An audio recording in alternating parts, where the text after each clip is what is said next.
à célébrer solennellement la fête de Marie Immaculée Conception. Cette démarche que nous allons vivre ensemble maintenant est une démarche de pèlerinage. Dans un document, le pape Jean-Paul II nous dit que notre vie chrétienne, c'est un pèlerinage vers la maison du Père. Et les pèlerinages que nous effectuons lorsque nous marchons sont le signe de ce grand pèlerinage que constitue toute notre vie. Au long de notre marche vers l'Église, nous allons confier à la Vierge Marie les intentions qui nous habitent les uns et les autres. Certaines intentions. Par l'intercession de Marie, prions le Seigneur pour les chrétiens qui se rassemblent en groupe de prière, pour ceux qui y participeront, qui soient de plus en plus nombreux et réceptifs à ta parole. Par l'intercession de Marie, prions le Seigneur pour que la paix s'établisse sur notre planète, en particulier en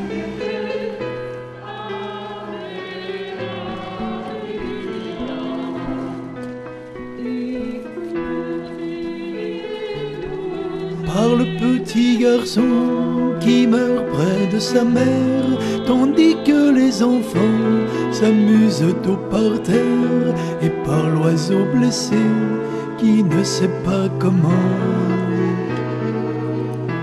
Sonnait-le tout à coup, s'ensanglanter des sangs, par la soif et la faim et le désir ardent. Je vous salue Marie, je vous salue Marie. Seigneur, sont là en silence. Pas de parole en sa présence. Par les gosses battus, par l'ivrogne qui rentre, par l'âne qui reçoit des coups de pied au ventre, et par l'humiliation de l'innocent châtié.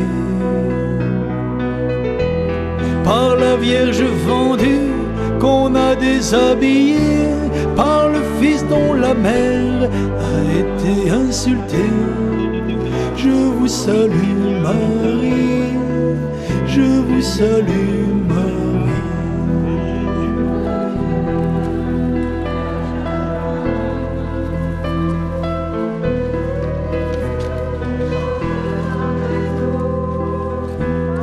Par la vieille qui trébuchant sous trop de poids s'écrie mon Dieu par le malheureux dont les bras ne purent s'appuyer sur une amour humaine.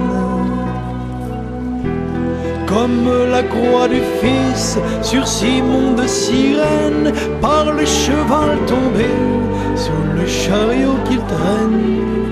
Je vous salue Marie, je vous salue Marie. Gloire à Dieu.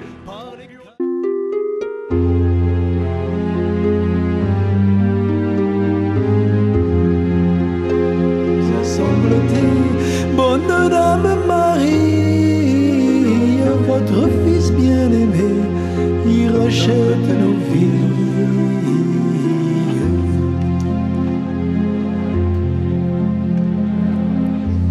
Sous le poids du fardeau, tout mon être chavire, sous les coups du couteau, mon ventre se déchire. Et celui qui gît là était mon Fils unique. Hier encore dans mes bras, il me faisait des mines.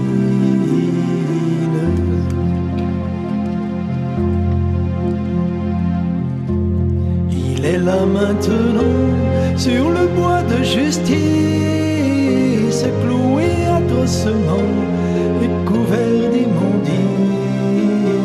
Quelle mère pourrait soutenir ce supplice sans que l'âme ne s'effraie et le cœur ne se brise?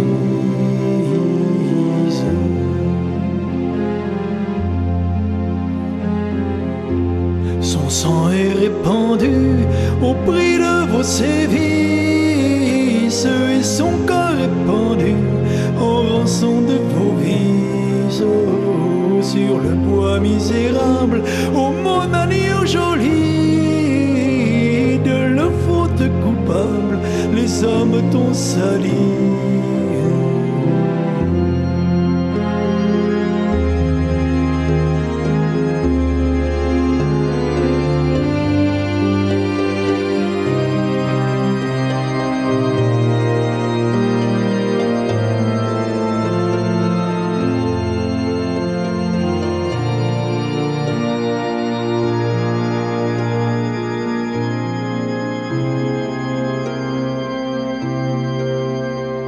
Sur son fils adoré, pleure Dame Marie. Les hommes ont dévoré tout le fruit de sa vie. Et la mire des rois, amertume promise, a accompli la loi à la lie du calice.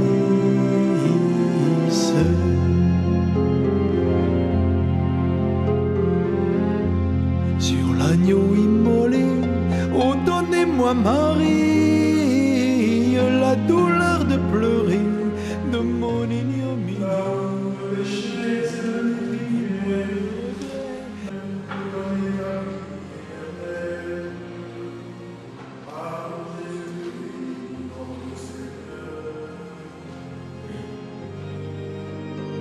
Car je ne peux supporter votre face meurtrie.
Sur sa porte fleurie, file écoutant des yeux les pas lointains du soir. Voici par le sentier sa cousine Marie, celle de Nazareth qui monte pour la voir. Voici venir Marie avec sa grande nouvelle, ce qui l'autre semaine en elle est arrivé. Élisabeth la voit et court devant d'elle, laissant rouler au vent son fil inachevé. C'est ce qu'elles ont, toutes les deux ensemble, de pressant à se dire, et pourtant l'entretien leur manque tout à coup. La joie en elles tremble, leurs mots se sont perdus, elles ne disent rien. Chacune va cherchant en elle une assurance, avant de confier à l'autre sans délai.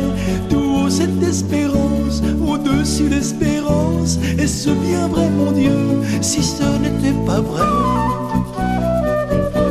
Mais soudain le miracle a bougé dans leur âme, dans leur corps le silence autour a changé. chanceler. Elle, la jeune fille, elle, la vieille femme, tressaillent leurs petits, entre eux se sont parlés. C'est impossible, oh Dieu, c'est une rêverie, impossible et pourtant plus vrai que tout, plus vrai que le soleil qu'on voit. Et le cœur de Marie en a chanté comme un buisson au mois de mai.